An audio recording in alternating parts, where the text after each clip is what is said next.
Por conta do avanço nas pesquisas, nós temos hoje disponíveis no mercado uma grande diversidade de fertilizantes, tanto simples, que nós já conhecemos há bastante tempo, quanto fertilizantes com novas tecnologias, com o intuito de reduzir os processos de perda e aumentar a eficiência da adubação das culturas. Nesta aula, nós veremos um pouco sobre esses fertilizantes comuns e um pouco das novas tecnologias que estão surgindo no mercado.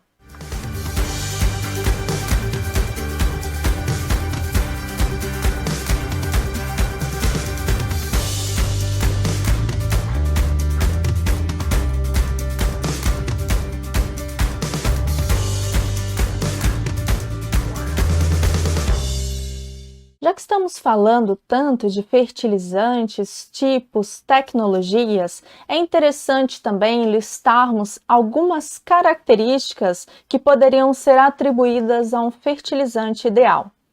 Dentre essas características, nós poderíamos citar fertilizantes que tenham baixo custo, alta eficiência de uso do nutriente, que ele seja bioestimulante, que ele promova o aumento do teor de matéria orgânica no solo, que ele não seja livre de contaminantes, que reduza a liberação de gases de efeito estufa e que tenha bons atributos ou características físicas, químicas e físico-químicas que nós falamos na aula anterior, e que ele seja também multinutrientes, ou seja, que em um único fertilizante nós possamos fornecer às plantas mais de um tipo de nutrientes. Começaremos falando um pouco sobre os fertilizantes nitrogenados minerais convencionais.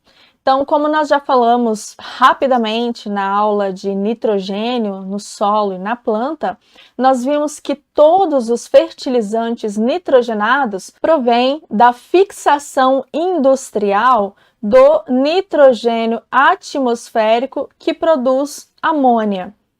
A partir dessa amônia, nós podemos então produzir uma série de fertilizantes nitrogenados que são amplamente conhecidos.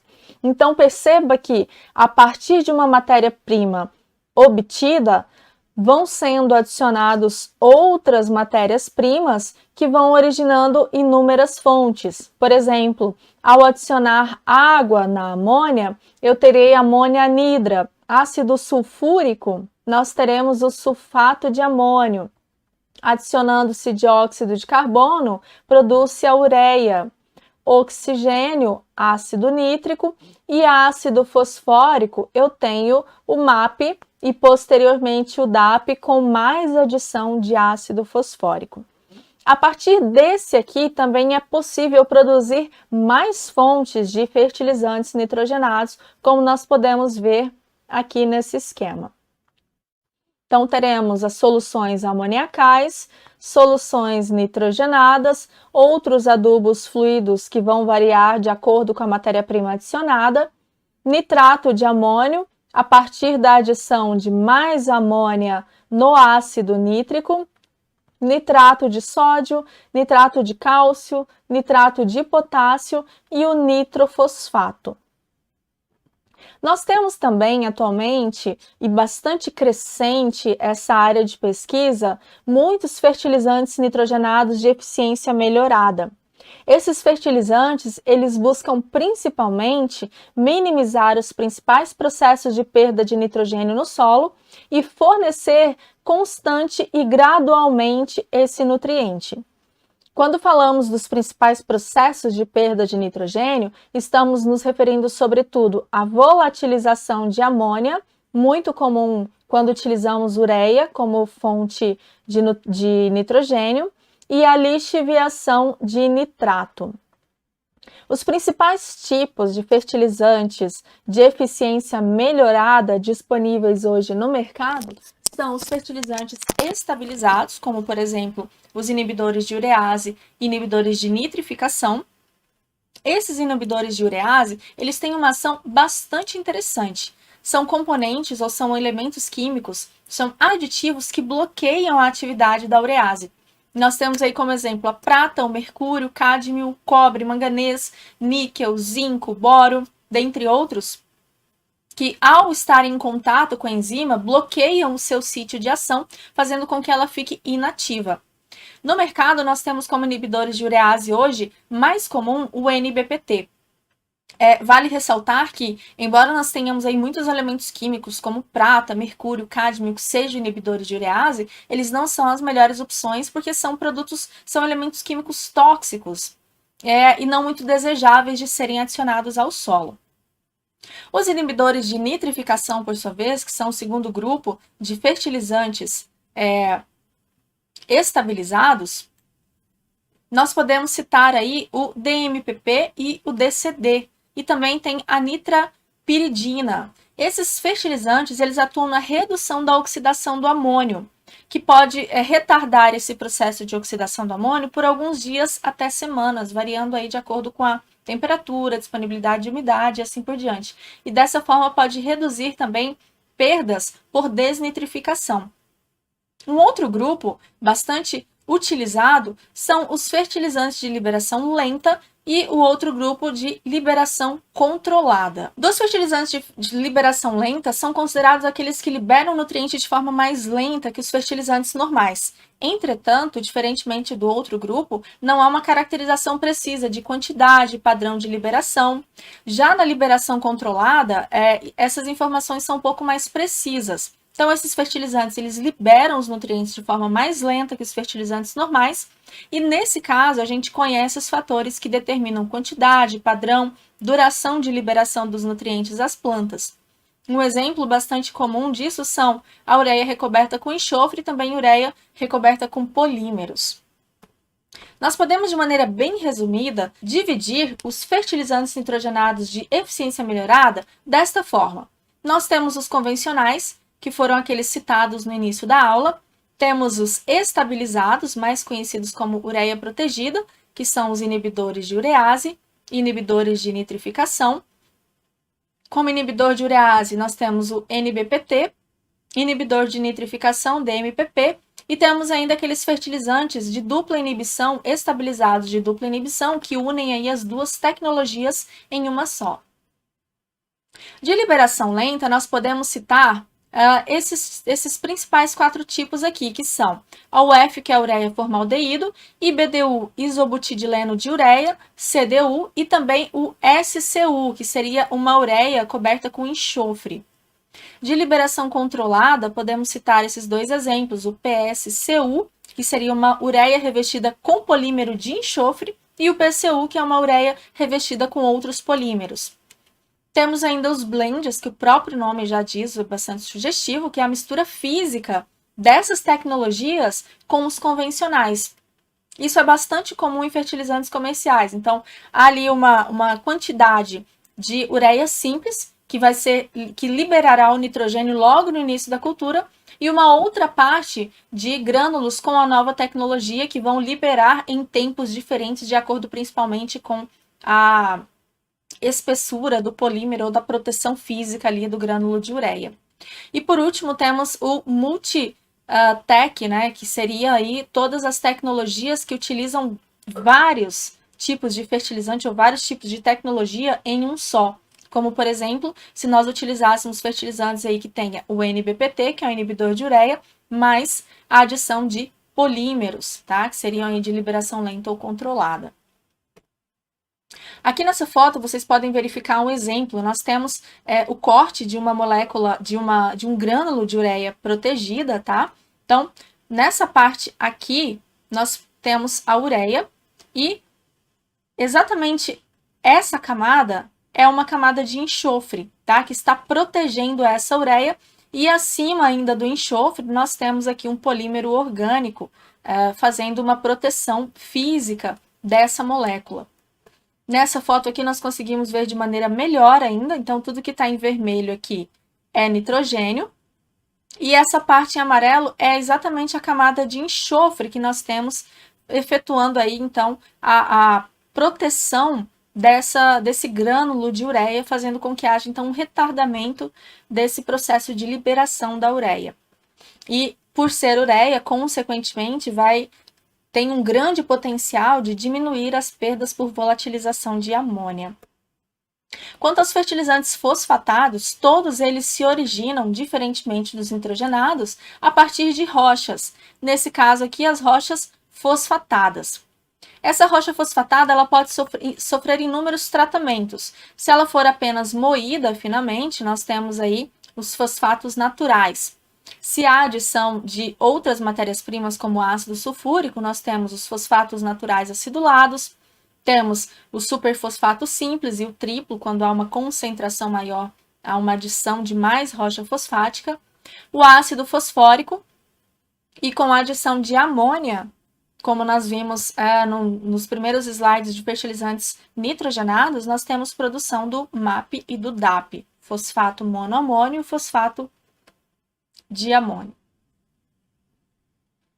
Nós temos nessa tabela os principais tipos de fertilizantes fosfatados, tá? Então, temos o concentrado apatítico, o fosfato de amônio, fosfato monoamônio, superfosfato simples, superfosfato triplo. Temos também aqui a solução de ácido fosfórico, que é uma das matérias-primas muito utilizadas, tanto para produzido a partir da produção de fertilizante fosfatado, quanto também é utilizado como matéria-prima para produzir também outros fertilizantes fosfatados. Então, nessa tabela é interessante notar que nós temos aqui a garantia mínima. Essas garantias mínimas, elas são determinadas por legislação. Então, o fosfato de amônio, por exemplo, que seria o DAP, ele deve ter, geralmente tem 17% de nitrogênio, 45% de P2O5. Fosfato monoamônico, nós temos 50% de P2O5.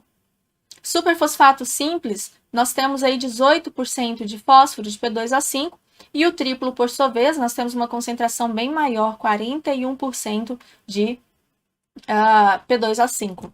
Veja que essas informações são importantes na hora de determinar a dose, quantidade de fertilizante que será aplicado em cada situação. No caso dos fertilizantes fosfatados, também uma característica muito importante de se observar é quanto à solubilidade desses fertilizantes, tá? Então, vocês podem observar que nós temos o concentrado apatítico, que ele é solúvel apenas 4% do volume é solúvel em ácido cítrico. Ácido cítrico é um ácido bastante fraco, então significa que esta parte é solúvel apenas em soluções mais ácidas, tá? Não tão ácidas, mas soluções mais ácidas. O fosfato de amônio, por sua vez, 38% dele é solúvel em água. Fosfato monoamônio, 48%. Então, a gente percebe que há uma diferença. O superfosfato triplo, por exemplo, 41% de compostos solúveis tanto em citrato neutro de amônio quanto em água. Qual a importância disso aqui?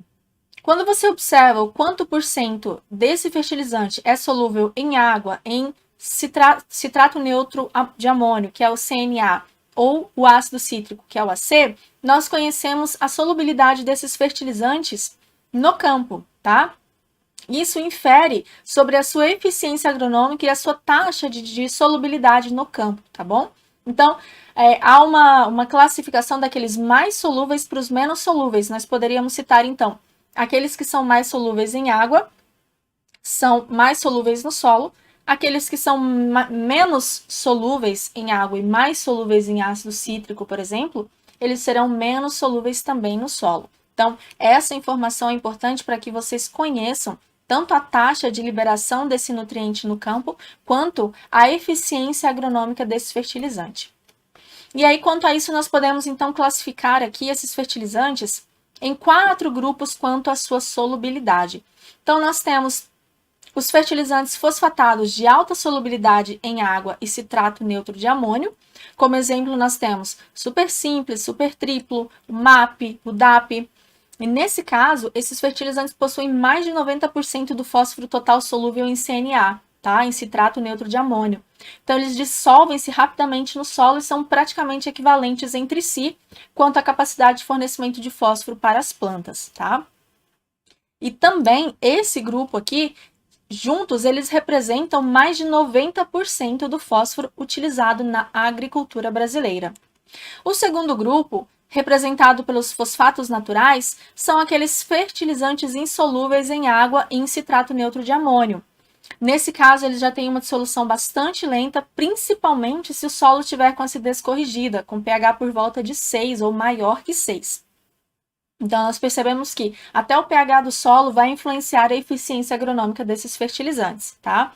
Então, geralmente, os fosfatos naturais, eles possuem uma baixa eficiência agronômica em relação ao grupo anterior. Então, esse índice de eficiência agronômica, ele chega a ser menor que 20% para culturas anuais, porque a sua liberação é muito lenta, então ultrapassa o ciclo da cultura, tá?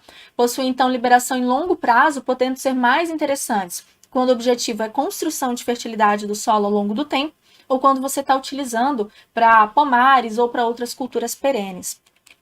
O terceiro grupo tem uma média solubilidade em água e CNA, citrato neutro de amônio, como os fosfatos acidulados. Então, nesse caso aqui, somente 50% do fósforo total será solúvel em citrato neutro de amônio. O último grupo que nós temos são insolúveis em água e altamente solúveis em CNA e ácido cítrico. Quem são eles? Os termofosfatos e os produtos à base de fosfatos bicálcicos, tá? Nesse caso, mais de 90% do fósforo é solúvel em ácido cítrico e em citrato neutro de amônio. Quando escolher um ou outro, diversos fatores vão influenciar. O preço, a disponibilidade na região, o objetivo da sua prática de adubação, se é fornecimento rápido, se é fornecimento ao longo do tempo, de forma paulatina, enfim, são inúmeros fatores que definem qual dose você utilizará e a gente falará bastante sobre esse tipo de escolha na aula de manejo de nutrientes 4Cs. Já os fertilizantes potássicos, eles são originados também de rocha. Então, todos esses sais potássicos, eles são produzidos a partir dessas rochas potássicas, gerando aí os cloretos e sulfatos de potássio, tá? O principal, mais conhecido, mais utilizado fertilizante potássico é o cloreto de potássio. Então, 95% da produção de fertilizantes potássicos é cloreto de potássio, tá? A maioria, na verdade todos eles, são fontes altamente solúveis e com elevado índice salino. Nós já falamos um pouco sobre o índice salino na aula anterior. Então, nós temos aqui os 4 principais exemplos. O cloreto de potássio, que é o mais utilizado, tem 58% de K2O.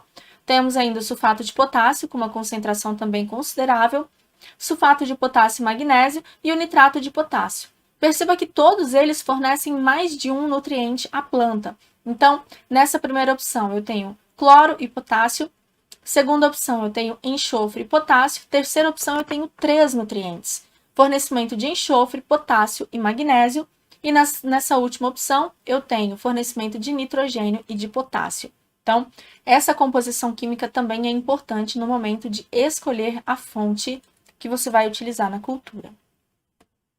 Quanto aos fertilizantes cálcicos, magnesianos e sulfatados, geralmente são englobados ali dentro do grupo dos corretivos agrícolas e condicionadores de solo. Corretivos agrícolas, sobretudo os corretivos de acidez, como os calcários, e os condicionadores, principalmente o gesso agrícola, que é uma fonte importante de enxofre e cálcio para os solos. E nós temos como outras fontes, além desses corretivos e condicionadores, os sulfatos de cálcio, magnésio, cloretos de cálcio, magnésio, enxofre elementar para fornecimento de enxofre. E nós falaremos um pouco mais detalhadamente, sobretudo dos corretivos e dos condicionadores, no módulo 5 desse nosso mesoconteúdo. Falando um pouco sobre os fertilizantes contendo micronutrientes. Esses micronutrientes, eles podem ser fornecidos de inúmeras maneiras para as plantas. Eles podem estar presentes nos formulados NPK, tá? Contendo aí nitrogênio, fósforo e potássio.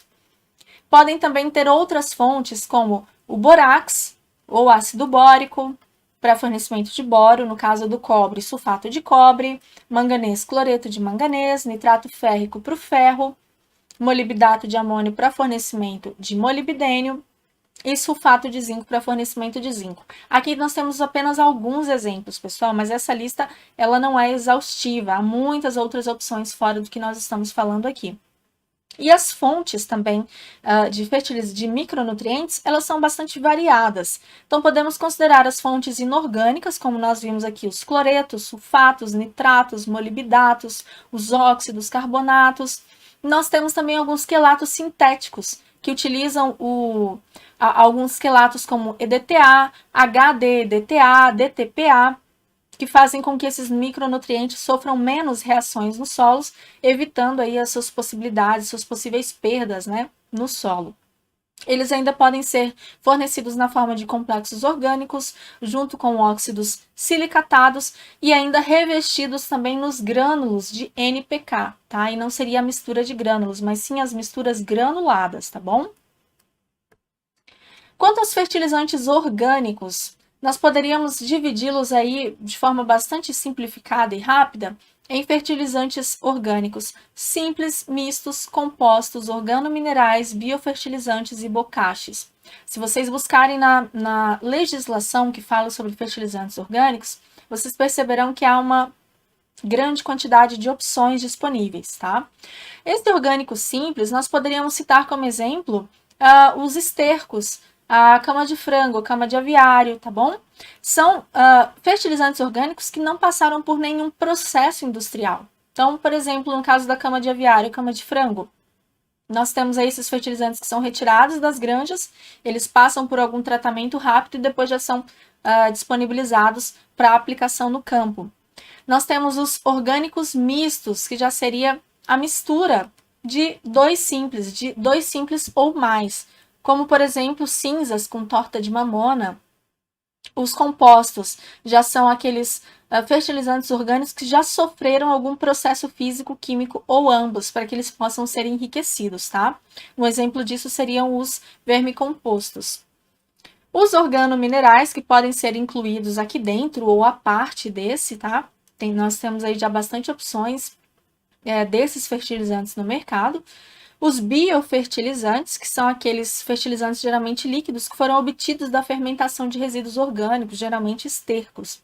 E nós temos também os bocaches, que seriam aí uma mistura de ingredientes orgânicos que foram submetidos à fermentação. Então, geralmente são biofertilizantes, são fertilizantes com uma grande disponibilidade de micronutrientes benéficos para o solo.